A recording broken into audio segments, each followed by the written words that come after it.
ജന്മങ്ങളായി ഭാഗം 23. ശരിക്കും ഒരു കുഞ്ഞ് കരയുന്നത് പോലെ വാശി പിടിച്ച് അല്ലെങ്കിൽ പിണങ്ങി കരയുന്നത് പോലെ അവന് തോന്നി. അത്രയുള്ളൂ. ധൈര്യമായിട്ട് പറഞ്ഞോ, ഞാൻ സ്നേഹിക്കുന്ന ആളാണെന്നും ഞാൻ വിളിച്ചിട്ട് കിട്ടാതായപ്പോൾ ഞങ്ങൾ തമ്മിൽ ചെറുതായി ഒരു സൗന്ദര്യപ്പിണക്കം ഉണ്ടായി എന്നും ഞാൻ ഫോൺ ഓഫ് ചെയ്തിരിക്കുമെന്നും വിളിച്ചിട്ട് കിട്ടാതായപ്പോഴാണ് അച്ഛനെ വിളിച്ചതെന്നും ധൈര്യമായിട്ട് പറഞ്ഞോ. അതെ, പിന്നെ അച്ഛൻ കളിയാക്കാൻ വരില്ല, അവൻ പറഞ്ഞു. ഉറപ്പാണോ? അവൾ ചോദിച്ചു. ധൈര്യമായിട്ട് പറഞ്ഞോ? ഉറപ്പായിട്ടും, അവൻ അവളെ ആശ്വസിപ്പിച്ചു. പിന്നീടങ്ങോട്ട് അവളുടെ വിശേഷം പറച്ചിലും തമാശയും എല്ലാം കേട്ട് ആസ്വദിച്ച് അവൻ ഡ്രൈവ് ചെയ്തു. അവൻ അവളെയും കൊണ്ടുപോയത് ചരിത്രപ്രധാനമായ ഒരു സ്ഥലത്തേക്കാണ്. കാർ സൈഡിൽ പാർക്ക് ചെയ്തുകൊണ്ട് സീറ്റ് ബെൽറ്റ് അഴിച്ച് അവൻ അവൾക്ക് നേരെ തിരിഞ്ഞിരുന്നു. സൂര്യ, പിണക്കം മാറിയോ? അവൻ ചോദിച്ചു. പിണക്കമല്ല സിദ്ധുവേട്ടാ, വല്ലാത്ത സങ്കടമായിരുന്നു എനിക്ക്. എപ്പോഴും ഇങ്ങനെ അടുത്തുണ്ടാവണമെന്ന് തോന്നുന്ന ആൾ പെട്ടെന്ന് ഞാനിവിടെ ഉണ്ടാകില്ല, നാളെ വരൂ എന്ന് പറഞ്ഞപ്പോൾ, കാര്യം എപ്പോഴും നമ്മൾ തമ്മിൽ കാണുന്നില്ല എങ്കിലും ഞാൻ ഇടയ്ക്കെങ്കിലും ഇവിടെ ഈ ഡൽഹിയിൽ വെച്ച് കാണാറുണ്ടായിരുന്നല്ലോ. പെട്ടെന്ന് എൻ്റേതാണ് എന്ന് ഉറച്ച് വിശ്വസിച്ചപ്പോൾ, അല്ലെങ്കിൽ അതിന് എൻ്റേത് മാത്രമാണെന്നുള്ള ഒരു ധൈര്യം കിട്ടിയപ്പോൾ, പിന്നെ വിട്ടു പോകാനോ വിട്ട് കളയാനോ അകന്നിരിക്കാനോ ഒന്നും തോന്നുന്നില്ല സിദ്ധുവേട്ടാ, അവൾ പറഞ്ഞു. അറിയാം, എനിക്ക് മനസ്സിലാകുന്നുണ്ട്. ഇന്നലെ എത്രമാത്രം ഞാൻ ഈ മീറ്റിങ്ങിൽ നിന്നും ഒഴിയാൻ നോക്കിയെന്നറിയോ? പക്ഷേ ഞാൻ അത്ര അത്യാവശ്യമായിട്ട് ചെല്ലേണ്ട ഒരു മീറ്റിംഗ് ആയതുകൊണ്ടാടാ ഞാൻ പോയത്. അല്ലെങ്കിൽ ഞാൻ പോകില്ലായിരുന്നു. ഞാൻ കുറേ ശ്രമിച്ചു. എനിക്ക് നിന്നെ ഇങ്ങനെ വിട്ടിട്ട് പോകാൻ പറ്റുന്നുണ്ടായിരുന്നില്ല. 2-3 ദിവസം കൊണ്ട് ചെയ്തു തീർക്കേണ്ട മീറ്റിങ്ങും പരിപാടികളുമാണ് ഒറ്റ ദിവസം കൊണ്ട് ഞാൻ ചെയ്തു തീർത്തിട്ട് ദേ ഓടി ഇങ്ങോട്ട് വന്നത്. ഭക്ഷണം പോലും നേരാവണ്ണം കഴിച്ചിട്ടില്ല ഞാൻ, അവൻ പറഞ്ഞു. അയ്യോ, അതെന്തു പറ്റി? അതോ, ആ ഭക്ഷണം കഴിക്കുന്ന ആ ടൈം കൂടി പോകുമല്ലോ എന്നോർത്തപ്പോൾ എനിക്ക് കഴിക്കാൻ തോന്നിയില്ല. നിൻ്റെ അടുത്ത് വന്ന് നിന്നെ ചേർത്ത് കെട്ടിപ്പിടിച്ചാൽ മതിയെന്നായിരുന്നു. അതുകൊണ്ട് വേഗം പോന്നു. അപ്പോൾ എയർപോർട്ടിൽ വന്നപ്പോൾ തുടങ്ങി ഞാൻ വിളിക്കുകയാണ്. എവിടെ, ഫോൺ ഓഫാണ്. എനിക്ക് സങ്കടവും ദേഷ്യവും എല്ലാം കൂടിയായിരുന്നു. ഒന്ന് പൊട്ടിക്കാൻ ആദ്യം തോന്നിയത്. പക്ഷേ എന്നെ കണ്ടപ്പോൾ, ഈ മുഖത്തെ സന്തോഷം കണ്ടപ്പോൾ എനിക്ക് മനസ്സിലായി എത്രമാത്രം എന്നെ മിസ് ചെയ്തിട്ടുണ്ടാവുമെന്ന്. അതുകൊണ്ടാണ് ഞാനൊന്ന് അടങ്ങിയത്, അവൻ അവളെ നോക്കിക്കൊണ്ട് പറഞ്ഞു. അയ്യോ, അപ്പോൾ എന്നെ തല്ലുമോ? അവൾ ചോദിച്ചു. ഉറപ്പായിട്ടും തല്ലും. നല്ല കുറുമ്പിയാണെന്ന് എനിക്കറിയാം. പക്ഷേ എനിക്കിഷ്ടമൊക്കെയാണ് കുറുമ്പ്. എനിക്ക് നിൻ്റെ കുറുമ്പ് ഇഷ്ടമാണ്. പക്ഷേ ചില വാശികളില്ലേ, ഇതിപ്പോൾ കാണിച്ചില്ലേ, ഈ ഫോൺ സ്വിച്ച് ഓഫ് ചെയ്ത് വയ്ക്കുക, അതുപോലുള്ള വാശികൾ ഒരിക്കലും ഞാൻ അംഗീകരിക്കില്ല ഭദ്ര. ഏയ് സിദ്ധുവേട്ടാ, ഭദ്രയല്ല സൂര്യ. ഇപ്പോൾ കുഞ്ഞ് ദേഷ്യമില്ലേ, അതുകൊണ്ടാണ് ഭദ്ര എന്ന് വിളിച്ചത്, അവൻ പറഞ്ഞു. എനിക്ക് ദേഷ്യമൊന്നുമില്ല, എനിക്ക് ഇഷ്ടമാണ്. എൻ്റെ പിണക്കമാണ് സിദ്ധുവേട്ടാ ആ ഫോൺ സ്വിച്ച് ഓഫിലൂടെ ഞാൻ കാണിച്ചത്, അവൾ പറഞ്ഞു. മനസ്സിലായി. പക്ഷേ ഇനി മേലിൽ അങ്ങനെ ഉണ്ടാവാൻ പാടില്ല. ഞാൻ വേറെ എന്തും പൊറുക്കും. നിൻ്റെ ശബ്ദം കേട്ടില്ലെങ്കിൽ അത് മാത്രം ഞാൻ ക്ഷമിക്കില്ലടാ. എനിക്ക് എത്ര ദൂരെയാണെങ്കിലും നിൻ്റെ ശബ്ദം കേട്ടാൽ മതി. ആ ശബ്ദത്തിലുണ്ട് എനിക്ക് നീ എൻ്റെ അടുത്ത്, അല്ലെങ്കിൽ നിൻ്റെ സാമീപ്യം ഞാൻ എപ്പോഴും അറിയുന്നുണ്ടടാ. അതുകൊണ്ട് ഇനി ഫോൺ ഓഫ് ചെയ്യരുത്. ഉറപ്പതാ എനിക്ക്, അവൻ പറഞ്ഞു. ഉറപ്പ്, ഇനി ഒരിക്കലും ഞാൻ എൻ്റെ ഫോൺ സ്വിച്ച് ഓഫ് ചെയ്യില്ല, അവൾ പറഞ്ഞു. ഗുഡ്. പിന്നെ എനിക്ക് മറ്റൊരു കാര്യം കൂടി പറയാനുണ്ട്. ഇനി ഭക്ഷണം കഴിക്കാതെ ഇരിക്കരുത്. ഇന്ന് കോളേജ് ക്യാൻറ്റീനിൽ വെച്ച് കാണിച്ചതുപോലെയുള്ള കുറുമ്പുകൾ കാണിക്കരുത്. നിനക്ക് വിശക്കുന്നുണ്ടോ, ഭക്ഷണം കഴിച്ചിരിക്കണം. നിനക്ക് വേണ്ടി അവിടുത്തെ കുക്കിനെ തന്നെ ഞാൻ മാറ്റിയിട്ടുണ്ട്. അത് നിൻ്റെ പേഴ്സണൽ കുക്കായിരിക്കും. നീ എപ്പോൾ ക്യാൻറ്റീനിൽ വന്നാലും അയാൾ നീ പറയുന്ന ഫുഡ് ഒരു 10 മിനിറ്റ് കൊണ്ട് ഉണ്ടാക്കി തരാൻ ശ്രമിക്കും. മറ്റൊരാൾ തരുന്ന ഫുഡ് കഴിക്കാൻ നോക്കരുത്, കേട്ടല്ലോ, അവൻ പറഞ്ഞു. സിദ്ധുവേട്ടാ, എനിക്കിങ്ങനെ വലിയ ഹോട്ടലുകളിലെ ഫുഡിനേക്കാൾ ഇഷ്ടം ഈ സ്ട്രീറ്റ് ഫുഡാണ്. സിദ്ധുവേട്ടനൊന്ന് കഴിച്ചു നോക്കൂ, അപ്പം അറിയാം. വേണ്ട ഭദ്ര, വല്ല ഫുഡ് ഇൻഫെക്ഷനൊക്കെ വന്നു കഴിഞ്ഞാൽ അത് ശരിയാവില്ല. ഇത്രയും നാൾ എനിക്ക് കുഴപ്പമൊന്നും ഉണ്ടായില്ലല്ലോ. സിദ്ധുവേട്ടനും എന്തെങ്കിലും കഴിക്കണ്ടേ? ഇപ്പോൾ തന്നെ ഒന്നും കഴിച്ചില്ല എന്നല്ലേ പറഞ്ഞത്? നമുക്ക് വലിയ ഹോട്ടലുകളിലേക്കൊന്നും പോവാതെ ചെറിയ സ്ട്രീറ്റ് ഫുഡൊന്ന് കഴിച്ചു നോക്കാം, അവൾ പറഞ്ഞു. അത് വേണോ? വേണ്ടടാ, ഒരു മിനിറ്റേ. അവൾ ആ കാറിൽ നിന്നും പുറത്തേക്ക് ഇറങ്ങി. അവൾ അവൾ ഇറങ്ങുന്നത് കണ്ട കൂടെ അവനും ഇറങ്ങി. സിദ്ധു ഏട്ടാ, ഈ ഇന്ത്യ ഗേറ്റ് തന്നെ എന്തുകൊണ്ടാണ് സിദ്ധു ഏട്ടൻ തിരഞ്ഞെടുത്തത്? ഇവിടെ വന്ന് വണ്ടി പാർക്ക് ചെയ്യാൻ കാരണം? അവൾ ചോദിച്ചു. അത് എനിക്കിഷ്ടമാണ് ഇവിടെ. ഞാൻ മിക്ക രാത്രികളിലും ഇവിടെ വന്ന് ഇരിക്കാറുണ്ട്. ഒരുപക്ഷെ മീറ്റിംഗ് എല്ലാം കഴിഞ്ഞ് പോകുമ്പോൾ ഇവിടെ കുറച്ചു നേരം കാറിട്ട് ഇങ്ങനെ കിടക്കും. എന്തോ വല്ലാത്തൊരു പോസിറ്റീവ് ഫീല് തോന്നാറുണ്ട് എനിക്കിവിടെ വരുമ്പോൾ, അവൻ പറഞ്ഞു. ഒരു പക്ഷേ ഈ ഇന്ത്യ ഗേറ്റ് ഇത്രയും ശാന്തമായി കിടക്കുന്നത് ഈ സമയത്ത് മാത്രമായിരിക്കും. രാവിലെ മുതൽ വൈകുന്നേരം വരെ ഇവിടെ ക്രൗഡായിരിക്കും. എന്തൊരു തിരക്കായിരിക്കും എന്നറിയോ? ഞങ്ങൾ ഇടയ്ക്കിടെ വരാറുണ്ട്, അവൾ പറഞ്ഞു. അറിയാം, ഈ സ്ട്രീറ്റ് ഫുഡൊക്കെ വാങ്ങിക്കഴിക്കാനല്ലേ?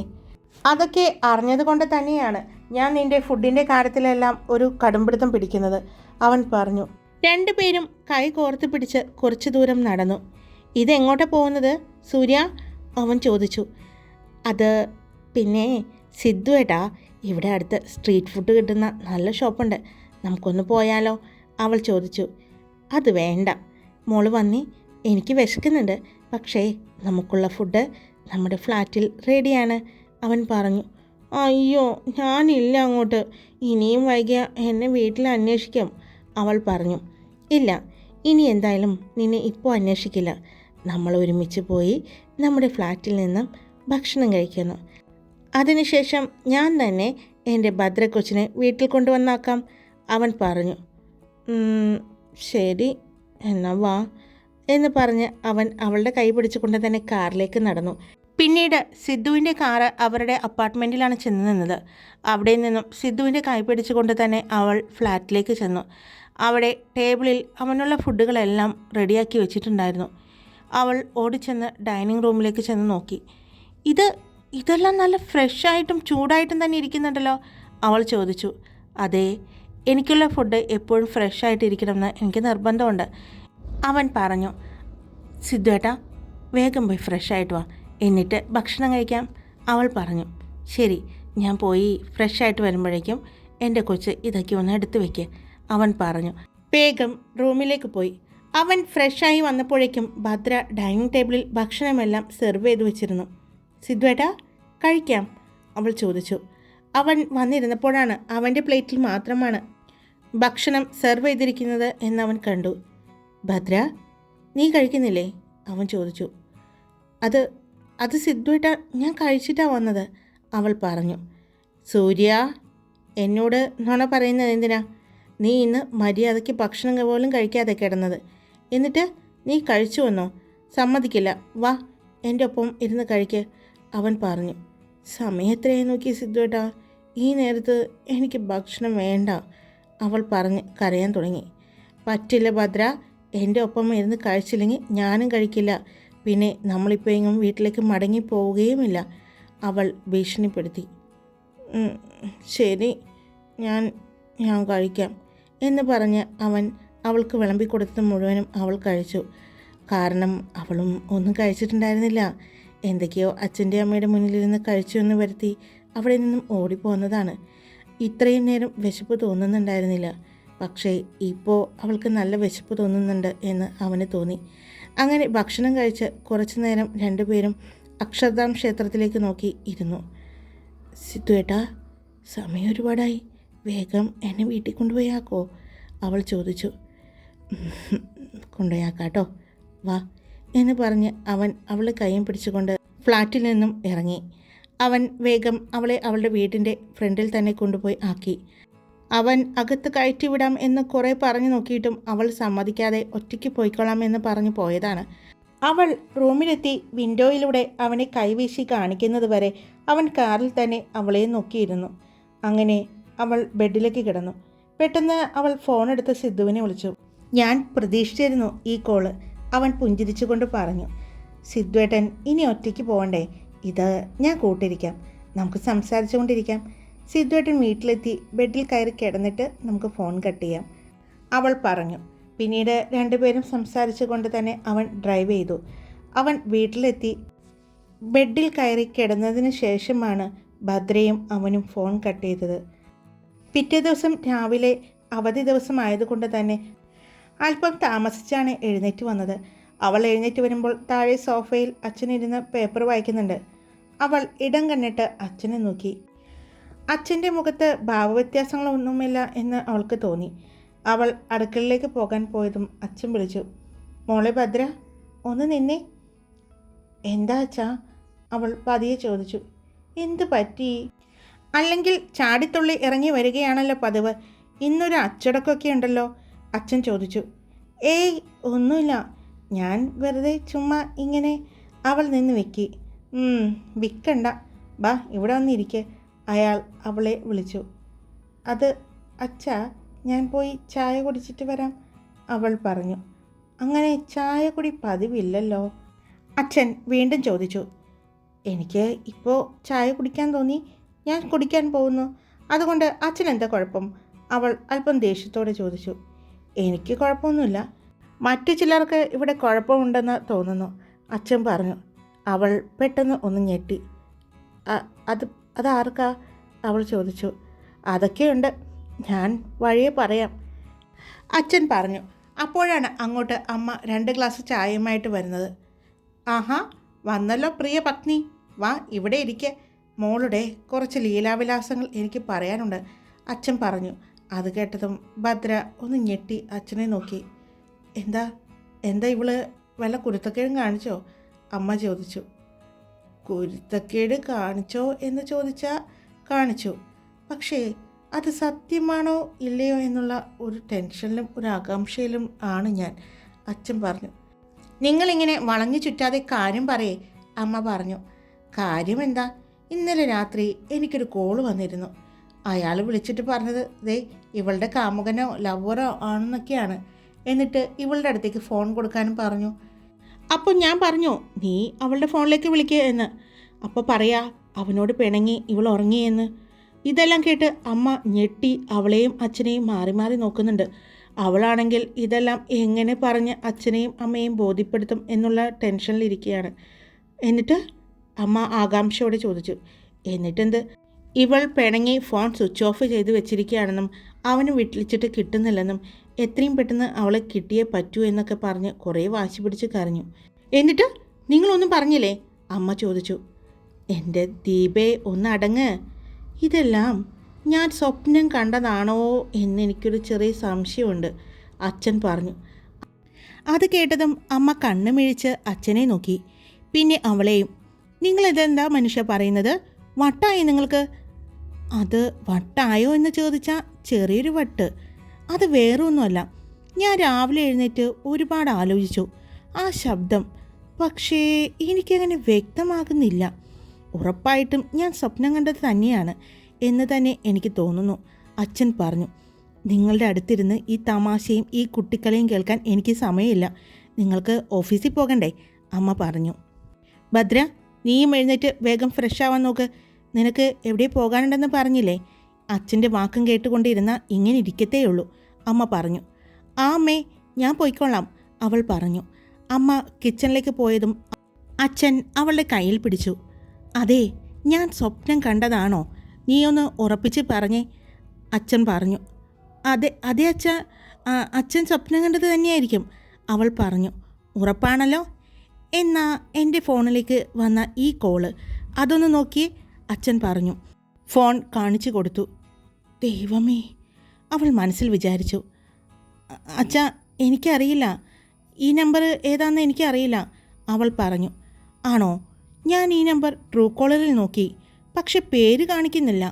ഞാൻ എന്തായാലും ഒന്ന് അന്വേഷിക്കുന്നുണ്ട്, ആരാണെന്ന് എനിക്കറിയണമല്ലോ. നട്ടപ്പാതിരായിക്ക് വിളിച്ച് മോളെ ഇഷ്ടമാണെന്ന് പറയുന്നു. എന്തായാലും ആളൊരു പുലി തന്നെയാണെന്ന് തോന്നുന്നു. അല്ലെങ്കിൽ ഒരു പെൺകുട്ടിയുടെ അച്ഛനെ ഫോണിൽ വിളിച്ച് അച്ഛനോട് മോൾക്ക് ഫോൺ കൊടുക്കുമോ എന്ന് പറയുമോ? എനിക്ക് തോന്നുന്നില്ല, അയാൾ പറഞ്ഞു. പിന്നീട് അവൾ അവിടെ നിന്നില്ല, വേഗം കിച്ചണിലേക്ക് പോയി. അവൾ വേഗം തന്നെ ഡ്രസ്സ് ചെയ്ത് പുറത്തേക്കിറങ്ങി. അവൾ പുറത്തേക്കിറങ്ങിയതും അവളുടെ ഫോണിലേക്ക് കോൾ വന്നു. എവിടെ പോവുകയാ സൂര്യ ഈ വെയിലും കൊണ്ട്, അവൻ ചോദിച്ചു. വെറുതെ ചുമ്മാ കുറച്ച് പർച്ചേസിംഗ് ഉണ്ട്, അവൾ പറഞ്ഞു. ഡ്രസ്സെല്ലാം വാങ്ങണം, അതെല്ലാം നമുക്ക് ഒരുമിച്ച് വാങ്ങാം. അവൻ പറയുന്നത് കേട്ട് അവൾ ഞെട്ടി. ഒരുമിച്ച് വാങ്ങാമെന്നോ? അതെ, ഞാൻ കുറച്ച് ഡ്രസ്സെല്ലാം കൊണ്ടുവന്നിട്ടുണ്ട്. അത് ഇന്നലത്തെ ആ സമയത്ത് തരാതിരുന്നതാണ്. നീ വേഗം ഫ്ലാറ്റിലേക്ക് വാ, അവൻ പറഞ്ഞു. സിദ്ധുവേട്ടാ, ഇപ്പോഴോ? അതെങ്ങനെ? അതൊന്നും എനിക്കറിയണ്ട, വേഗം അപ്പാർട്ട്മെൻറ്റിലേക്ക് എത്തിയേ പറ്റൂ, അവൻ പറഞ്ഞു. ഞാൻ നോക്കട്ടെ എന്നല്ല സൂര്യ, വേഗം വാ, അല്ലെങ്കിൽ ഞാൻ അങ്ങോട്ട് വരണോ, അവൻ ചോദിച്ചു. അയ്യോ വേണ്ട, ഞാൻ വരാം, അവൾ പറഞ്ഞു. അവൾ അപ്പോൾ തന്നെ ഒരു ടാക്സിയും വിളിച്ച് അപ്പാർട്ട്മെൻറ്റിലേക്ക് ചെന്നു. അവിടെ ചെന്നപ്പോൾ അവൾ ഞെട്ടിപ്പോയിരുന്നു. ലിവിംഗ് റൂം നിറച്ച് വസ്ത്രങ്ങൾ അടക്കിയിട്ടിരിക്കുന്നു. ഇതൊക്കെ എന്താ? അവൾ അമ്പരപ്പോടെ അവൻ്റെ മുഖത്തേക്ക് നോക്കി ചോദിച്ചു. ഇതെല്ലാം ഞാൻ നിനക്ക് വേണ്ടി കൊണ്ടുവന്നതാണ്, അവൻ പറഞ്ഞു. എപ്പോ? ഇന്നലെ മുംബൈയിൽ നിന്നോ? അവൾ ചോദിച്ചു. ഇത് ഇന്നലെ കൊണ്ടുവന്നത് മാത്രമല്ല, കുറേ നാളുകളായിട്ട് എവിടെയെങ്കിലും പോയിട്ട് വരുമ്പോൾ നിനക്ക് ഇതുപോലെ ഞാൻ കൊണ്ടുവരും. ഇത് കഴിഞ്ഞ ദിവസമൊക്കെ തരണമെന്ന് വിചാരിച്ചു, പിന്നെ മറന്നുപോയി. ഇന്നിപ്പോൾ നീ പുറത്തേക്ക് പോവുകയാണ് എന്ന് പറഞ്ഞപ്പോഴാണ് ഓർത്തത്, അവൻ പറഞ്ഞു. എന്നാലും ഇന്നലെ പർച്ചേസിങ്ങിനൊന്നും സമയമുണ്ടായില്ല, പെട്ടെന്ന് തിരിച്ചു വന്നതാണ് എന്നൊക്കെ പറഞ്ഞിട്ട്. അത് ശരിയാണ് ഭദ്ര, പർച്ചേസിങ്ങിനൊന്നും സമയമുണ്ടായിരുന്നില്ല. പക്ഷേ ഞാൻ അവിടെ എത്തിയപ്പോൾ തന്നെ നമ്മുടെ ഫാഷൻ ഡിസൈനിങ് ടീമിനെ വിളിച്ചിരുന്നു. ഞാൻ പറഞ്ഞിരുന്നു എനിക്ക് കുറച്ച് വസ്ത്രങ്ങൾ വേണമെന്ന്. എൻ്റെ ഐഡിയാസും ഡിസൈൻസും എല്ലാം പറഞ്ഞു കൊടുത്തു. ഞാൻ എയർപോർട്ടിൽ എത്തുന്നതിന് മുമ്പ് തന്നെ അവർ അതെല്ലാം പാക്ക് ചെയ്തു എനിക്ക് കൊണ്ടുവന്ന് തന്നു. അതാണ് ഇതിൽ പകുതിയും. ബാക്കി പകുതി ഞാൻ പലപ്പോഴായിട്ട് നിനക്ക് വാങ്ങിയതാണ്, അവൻ പറഞ്ഞു. ഇതെല്ലാം നോക്കിയിട്ട് ഇഷ്ടമുള്ളത് ഏതാണെന്ന് വെച്ചാൽ എടുക്ക്, ബാക്കി ഇവിടെ ഇരുന്നോട്ടെ, അവൻ പറഞ്ഞു. സിദ്ധുവേട്ടാ, ഇതെല്ലാം എത്ര ഭംഗിയുള്ള ഡ്രസ്സുകളാണ്. ഇതിൽ നിന്നും നല്ലത് തിരഞ്ഞെടുക്കാൻ പറഞ്ഞാൽ ഞാൻ കഷ്ടപ്പെട്ടു പോകും. അതുകൊണ്ട് എനിക്ക് സിദ്ധുവേട്ടൻ തന്നെ തിരഞ്ഞെടുത്ത് തന്നാൽ മതി.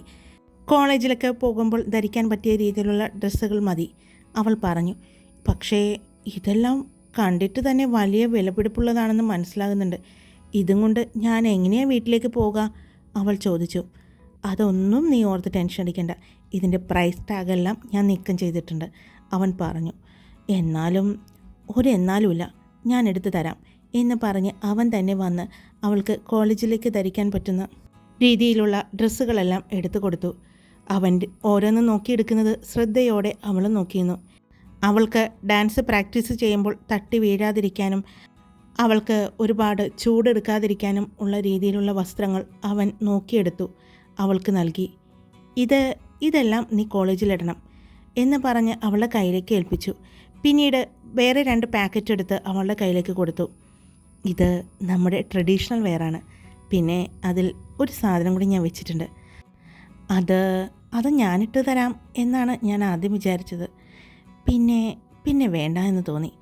നിനക്ക് ഇഷ്ടപ്പെട്ടില്ലെങ്കിലോ, അവൻ പറഞ്ഞു. എന്താ സിദ്ധുവേട്ടാ, അവൾ ചോദിച്ചു.